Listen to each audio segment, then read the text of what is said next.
with all the gore, the violence, how quiet it was. I don't think anybody is ready for a film like this, because it's been a long time since we've gotten something as fresh, as bloody, as epic and fun of a film this is. This is the most fun you can have watching Nazis explode in the movie theaters. Quentin Tarantino doesn't do it as good as this movie does.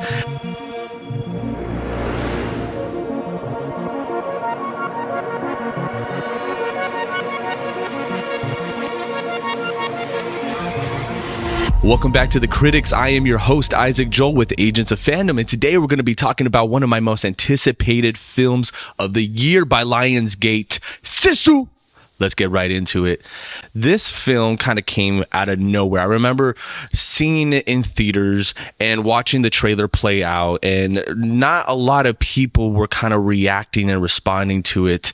And that's kind of the same situation I was in, even watching the film at this screener. I felt like I was the only one in there, as always, that's like, whoa, dang, like really getting into it. This film is kind of being marketed as a John Wick style-esque Mad Max film iteration. I don't really like that they feel the need to compare it to other films. Why can't it just be something new, something original that they are putting out into the world? Because it literally has no affiliation other than just the studio that does John Wick. It has absolutely no association with the creative crew, the cast. I don't want to talk about my favorite things about this film. First and foremost, it's an hour and a half. Gets right to the point. Gets straight into it. There's no backstory. I believe it's cut into 7 different chapters, and with those 7 different chapters,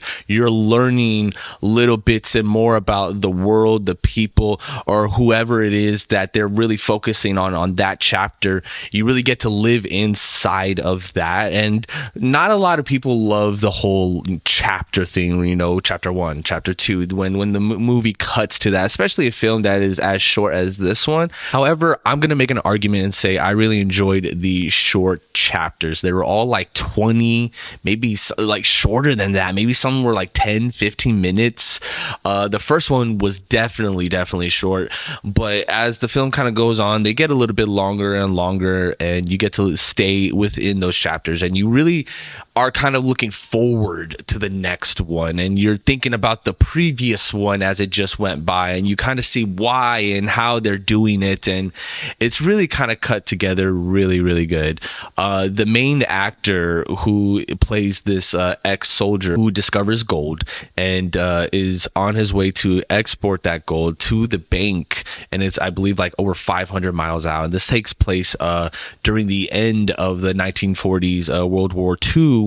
And during that era, the Nazis, this particular group of Nazis, as they pass the gold miner, the old man, they kind of like realize that the war is ending, and when they go back home, nothing is going to be the same anymore. They'll probably be criminals. They'll probably have to turn in their uniforms, come after them. Everything's going to change. They recognize the end of the line for them, and with that, they are disobeying orders, going off trail to catch this old man, steal his gold, and, you know, last man standing gets it all, which really awesome premise. The fact that this guy isn't trying to hunt down these Nazis, he doesn't have any, I would say, particular vendetta. They are all complete strangers, which adds to the tension of the film. It really does. When it first starts off, there's a lot of tension there, because in a lot of ways it's a silent film.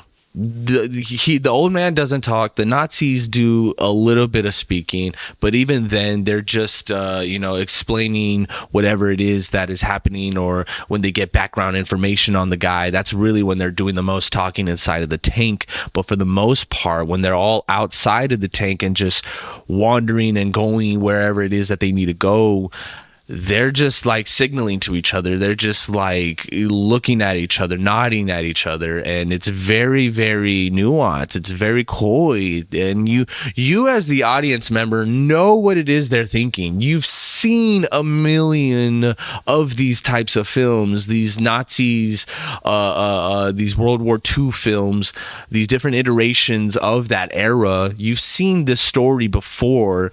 But what is something different and new and unique that they can add to this? And I really think they found their mark with this one. My complaint really is the fact that it is so short. It could have been way longer. You know, I wouldn't have minded if this film was at least 2 hours, but is there any potential for them to franchise this, to create a series out of this? I'm assuming Lionsgate, since they're slapping that whole John Wick studio on the front of all of the TV spots and the trailers, I'm assuming they really want to kind of bank off of that, and they're looking, as Keanu Reeves is kind of exiting and closing that part of his life with the John Wick franchise. I'm sure they're looking for their new replacement for that.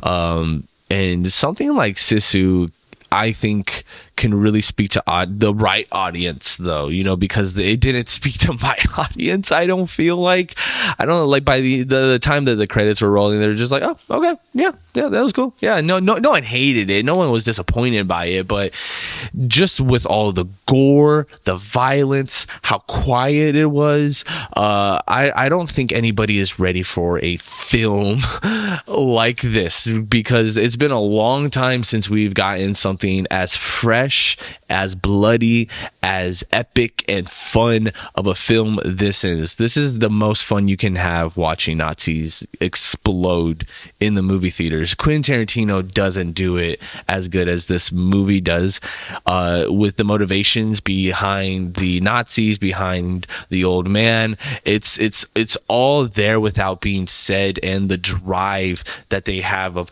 one getting away and them catching up to him. The action is pretty cool, especially the minefield scene. There is a crazy sequence, chapter when the old man is running through this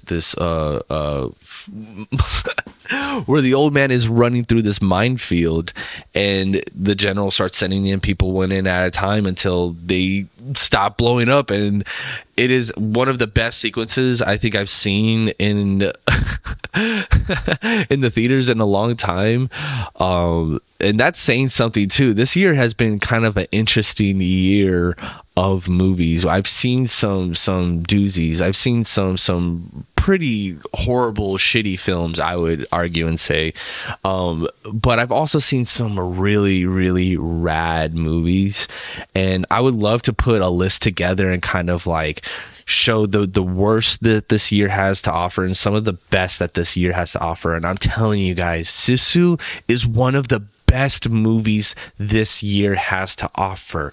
It is right to the point. It has nothing but action and violence and gore, and I think it's something that audiences have really been dying for to see for a long time. The Western genre has been kind of getting a little bit oversaturized. A lot of people have been, I feel like, at least in my community of Phoenix, a lot of people love doing Westerns. It's kind of the easy go-to, you know, when you're working in isolated areas.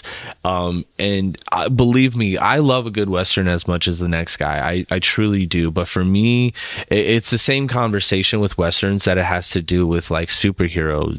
Is that what is the different thing that you are bringing on to this that's going to make it stand out? What is the unique twist? What is something that we haven't seen before? I get a lot of crap from some friends just because I love cowboys versus aliens, and I think that's a good example, or at least a simple example of genre bending, of what are two things that everybody loves that we can bring together. So for a story like this, where it's about a man who's lost his family because of the war, he's been alone all these years, he's a one-man death squad, and he kind of just refuses to die. He's worked and fought so hard his entire life that he refuses to give up now. And I totally see them continuing this. I love the character. I love the actor that plays the character. I love everything about this film. Truly, the cinematography was pretty wild with the Western atmosphere. They challenged themselves and did different techniques when it came to the camera, to the colors, just the way that the gold reflected off of his face, the reactions. It was a lot of reacting, and that's what they'll tell you is acting 101 is acting is reacting. And I think a script like this, I would love to read the script, because I imagine it is nothing but just a book at that point. Sisu is coming out in theaters this weekend, and I highly recommend that you guys check it out. It has my approval rating. I'm very curious what it is your guys' thoughts are on this movie, though. Please let me know in the comments or in the description below, or tweet at me at It's Isaac Joel, and we can have a full-on conversation about Sisu. Be sure to subscribe to the channel as well. And as always, I have been your host right here at the Critics. I'll catch you guys next time.